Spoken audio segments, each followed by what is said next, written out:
இப்போ நம்ம சக்கரவள்ளி கிழங்கு வச்சு ஒரு இடியாப்பம் தான் எப்படி ஈஸியாக செய்யலாங்கிறத பார்க்க போகிறோம். சக்கரவள்ளி கிழங்கு பச்சரிசி மாவும் வச்சு தான் செய்ய போகிறோம். ரொம்ப ஹெல்த்தியானது. இது ஈவினிங் ஸ்நாக்ஸாகவும் சாப்பிட்லாம், டின்னருக்கு சாப்பிட்லாம், காலையில் பிரேக்ஃபாஸ்ட்டாக சாப்பிட்லாம், எது வேணாலும் சாப்பிட்லாம். இதுலேயும் கொழுக்கட்டையும் செஞ்சு காமிக்க போகிறேன். இதுலேயே கொழுக்கட்டையும் செஞ்சு காமிக்கிறேன், இடியாப்பமும் செஞ்சு காமிக்கிறேன்.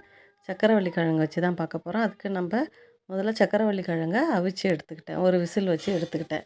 குக்கரில் வச்சா ஒரு விசில் வச்சு எடுத்துகிட்டு 2ஆக கட் பண்ணி ஆற வச்சுட்டு, இப்போ தோலெல்லாம் உரிச்சிட்டு காமிக்கிறேன் பாருங்கள். தோலெல்லாம் உரிச்சிக்கிறேன். இது வந்து வெள்ளையாக உள்ள கிழங்கு. சக்கரவள்ளி கிழங்குலே சிகப்பாக உள்ளதும் இருக்குது. இப்போ என்கிட்ட இருக்கிறது வெள்ளையாக இருக்கிறது தான், அதனால் இது வெள்ளையாக இருக்குது. சில இது மஞ்சளாக கூட தெரியும். அவிச்சோன்னா சில கிழங்கு மஞ்சளாக இருக்கும், அதுவும் இருக்குது. சக்கரவள்ளி கிழங்குல நிறைய வகையாக இருக்குது. இது கொஞ்சம் லைட்டாக சந்தன கலர் மாதிரி இருக்கும், அப்படி இருக்குது. இப்போ நான் எல்லாத்தையும் உரிச்சிட்டு உங்களுக்கு காமிக்கிறேன் பாருங்கள். இது ஒரு 1/4 கிலோ 300 கிராம் இருக்கும் இந்த கிழங்கு. நான் இப்போ எடுத்திருக்கேன். எல்லாத்தையும் உரித்து எடுத்துகிட்டு இப்போ மசிச்சுட்டு காமிக்க போகிறேன் உங்களுக்கு. நல்லா மேஷ் பண்ணிவிட்டு காமிக்கிறேன் உங்களுக்கு. நல்லா மசிச்சாச்சு, மேஷர் வச்சு மசிச்சாச்சு. எல்லாம் மசிச்சுட்டு நல்லா வந்து கட்டி இல்லாமல் மசித்து எடுத்தோம்னா தான் அந்த இடியாப்ப குழலில் வந்து உங்களுக்கு வந்து சிக்காமல் வரும். இடியாப்பம் ஈஸியாக வரும், இல்லைன்னா கொஞ்சம் ஹார்டாக இருக்கும். இப்போ நான் நல்லா பிசைஞ்சு எடுத்துட்டேன் பாருங்கள். அந்த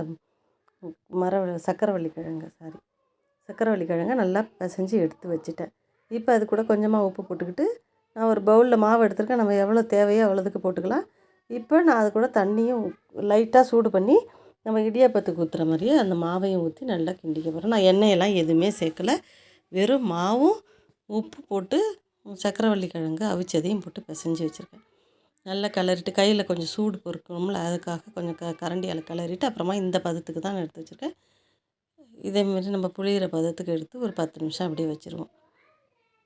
இப்போ 10 நிமிஷம் கழித்து நம்ம எடுத்தோம்னாக்கா, இப்போ 10 நிமிஷம் கழித்து நான் எடுத்துகிட்டு இப்போ நான் வந்து இடியாப்ப உரலில் போட்டு புழிஞ்சு காமிக்கிறேன் பாருங்கள் உங்களுக்கு.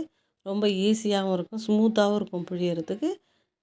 ரொம்ப ஹார்டாலாம் இருக்காது, ரொம்ப ஈஸியாக சாஃப்டாக இருக்கும் புழியறதுக்கும். ரொம்ப ஹெல்த்தியானதும் கூட. இது பாருங்கள், இப்போ அவ்வளோ சத்து இருக்குது இந்த சக்கரவள்ளி கிழங்குல. எல்லாருமே சாப்பிடலாம். சுகர் பேஷண்ட் மட்டும் கொஞ்சம் பார்த்து சாப்பிட்டுக்கணும், அவ்வளோதான். இப்போ நான் அதை வந்து தட்டில் புழியிறேன் பாருங்கள், எவ்வளோ ஈஸியாக வருது பாருங்கள். நான் ஒரு கையால் தான் புழியிறேன், ரொம்ப ஈஸியாக வருது. இப்போ நான் தண்ணியை கொதிக்க வச்சுட்டு இட்லி தட்டில் நான் புழிஞ்சு வேக வச்சுட்டு காமிக்கிறேன் உங்களுக்கு. மூடி வச்சுட்டு ஒரு 5 நிமிஷம் நல்லா கொதிக்கிற தண்ணியில் வச்சாலே 5 நிமிஷத்தில் வெந்துடுது. சூப்பராக வெந்துட்டு பாருங்கள். இப்போ வெந்துட்டான்னு நம்ம தண்ணியில் கையை வச்சும் பார்க்கலாம். இப்போ நான் கத்தியால் கட் பண்ணி காமிக்கிறேன் பாருங்கள். நல்லா சூப்பராக வெந்திருக்கு, நம்மளுக்கு பார்த்தாலே தெரியுது நல்லா வெந்திருக்கா பாருங்கள். நல்லா சூப்பராக வந்துடுச்சு. இப்போ கிழங்கு லைட் கலராக இருக்கிறதுனால எனக்கு வந்து இதுவுமே லைட் கலராக வந்திருக்கு. சில இது மஞ்சளாக இருந்துச்சுன்னா அந்த கிழங்கு வந்து மஞ்சள் கலராக வரும். இப்போ நான் வந்து ஒரு கத்தியால் இப்படி இது பண்ணி காமிக்கிறேன், எப்படி வெந்துட்டு பாருங்கள். சூப்பராக ஒட்டவே இல்லை கத்தியில். இப்படி 5 நிமிஷம் தான், எவ்வளோ சூப்பராக வந்துட்டு பாருங்கள். இப்போ நான் தண்ணி கூட தொடலை, வெறும் கையால் தொட்டத்துக்கே நம்மளுக்கு ஒட்டலை, நல்லா சூப்பராக வந்துடுச்சு.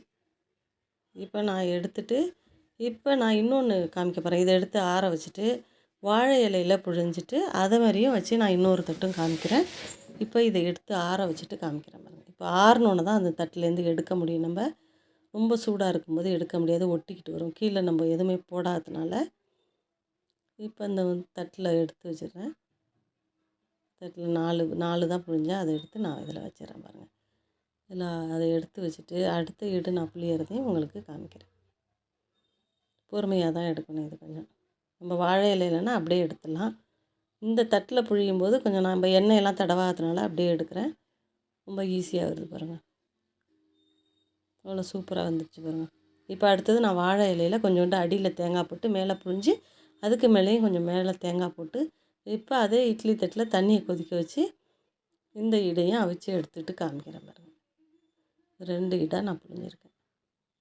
ரொம்ப புழியறதுக்கு ரொம்ப ஈஸியாக வருது, சாஃப்டாகவும் இருக்கும். இது எந்த வித்தியாசமுமே தெரியாது, நம்ம சக்கரவள்ளி கிழங்கு போட்டிருக்கிறதே தெரியவே தெரியாது இதில்.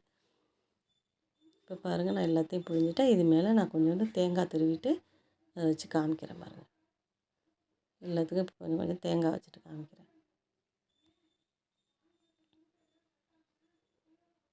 எல்லாத்துலேயும் தேங்காய் வச்சாச்சு.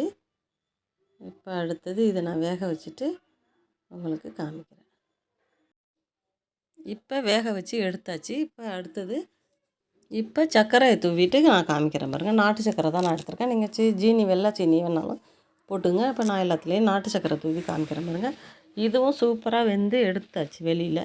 இப்போ நாட்டு சர்க்கரை தூவிட்டு தேங்காய் பால் ஊற்றியும் சாப்பிட்லாம். தேங்காய் போட்டதுனால நம்ம வெறும் சர்க்கரை போட்டும் சாப்பிட்லாம்.